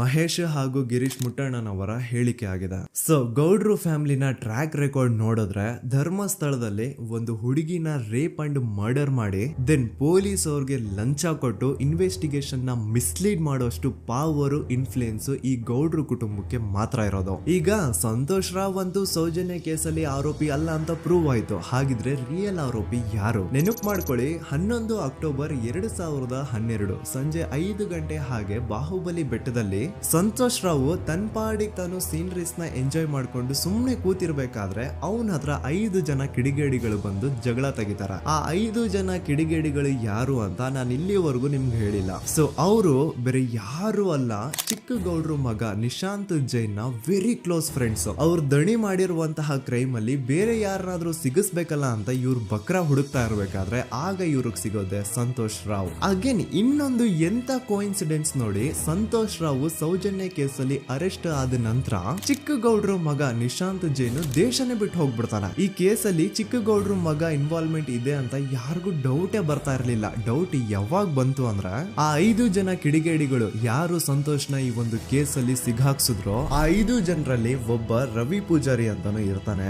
ಅವನ್ಗೆ ತಾನು ತಪ್ಪು ಮಾಡಿದೀನಿ ಅಂತ ಗಿಲ್ಟ್ ಕಾಡುತ್ತೋ ಅಥವಾ ಬೇರೆ ಏನೋ ಗೊತ್ತಿಲ್ಲ, ಆದ್ರೆ ಅವನೇ ಸ್ವತಃ ಪೊಲೀಸ್ ಅವ್ರ ಹತ್ರ ಹೋಗ್ಬಿಟ್ಟು ಸೌಜನ್ಯ ಕೇಸಲ್ಲಿ ನಿಜವಾದ ಆರೋಪಿ ಸಂತೋಷ್ ಅಲ್ಲ ಕಂಡ್ರು, ಅವನ್ನ ಸುಮ್ನೆ ಸಿಗಾಕ್ಸಿರೋದಷ್ಟೇ, ನಿಜವಾದ ಆರೋಪಿಗಳು ಚಿಕ್ಕ ಗೌಡ್ರು ಮಗ ನಿಶಾಂತ್ ಜೈನ್ ಅಂಡ್ ಅವನ್ ಫ್ರೆಂಡ್ಸ್ ಸೂರಜ್, ಕಿರಣ್ ಅಂಡ್ ಕಣ್ಮಣಿ ಅಂತ. ಈ ಎಲ್ಲಾ ವಿಷಯನ ರವಿ ಪೂಜಾರಿ ಪೊಲೀಸ್ ಅವ್ರಿಗೆ ತಿಳಿಸ್ತಾನೆ. ಅಗೇನ್ ಎಂತ ಒಂದು ಕೋಇನ್ಸಿಡೆನ್ಸ್ ನೋಡಿ, ಈ ವಿಷಯಗಳನ್ನ ಊರಿನ ಜನರು ಮುಂದೆ ಹೇಳಿದಂತಹ ರವಿ ಪೂಜಾರಿ ಆಕಸ್ಮಿಕವಾಗಿ ಸತ್ತು ಹೋಗ್ಬಿಡ್ತಾನೆ. ಇವನು ಹೇಳಿದ್ದು ನಿಜ ಅಂತ ಜನರಿಗೆ ಯಾವಾಗ ಕನ್ಫರ್ಮ್ ಆಗುತ್ತೆ ಅಂದ್ರೆ ಸೌಜನ್ಯಗೆ ತುಂಬಾ ಹತ್ರವಾದವ್ರು ಒಬ್ರು ಯಶೋಧ ಅನ್ನೋರು ಕೋರ್ಟ್ ಅಲ್ಲಿ ಬಂದ್ಬಿಟ್ಟು ಸೌಜನ್ಯ ಕೊಲೆ ಆಗಿದ್ದ ದಿನ ಆ ಒಂದು ಸ್ಪಾಟ್ ಅಲ್ಲಿ ನಾನು ಈ 3 ಜನರನ್ನ ನೋಡಿದ್ದೆ ಅಂತ ಸಾಕ್ಷಿ ಹೇಳ್ತಾರೆ. ಈಗ ಎಲ್ಲಾ ಡಾಟ್ಸ್ ನ ಕನೆಕ್ಟ್ ಮಾಡ್ತಾ ಹೋದ್ರೆ ಸೌಜನ್ಯ ಕೇಸ್ ಒಂದೇ ಅಲ್ಲ, ನಾರಾಯಣ ಹಾಗೂ ಯಮುನಾ ಕೇಸಲ್ಲೂ, ವೇದವಲ್ಲಿ ಕೇಸಲ್ಲೂ, ಆ ಬ್ಯಾಂಕ್ ಮ್ಯಾನೇಜರ್ ನ ಕೇಸಲ್ಲೂ ಹಾಗೂ ಪದ್ಮಲತಾ ಕೇಸಲ್ಲೂ ಸೀದಾ ಡೈರೆಕ್ಟ್ ಡೌಟ್ ಬರೋದೆ ಊರಿನ ಗೌಡ್ರ ಮೇಲೆ. I really want to appreciate Kudla rampage YouTube channel, third eye YouTube channel,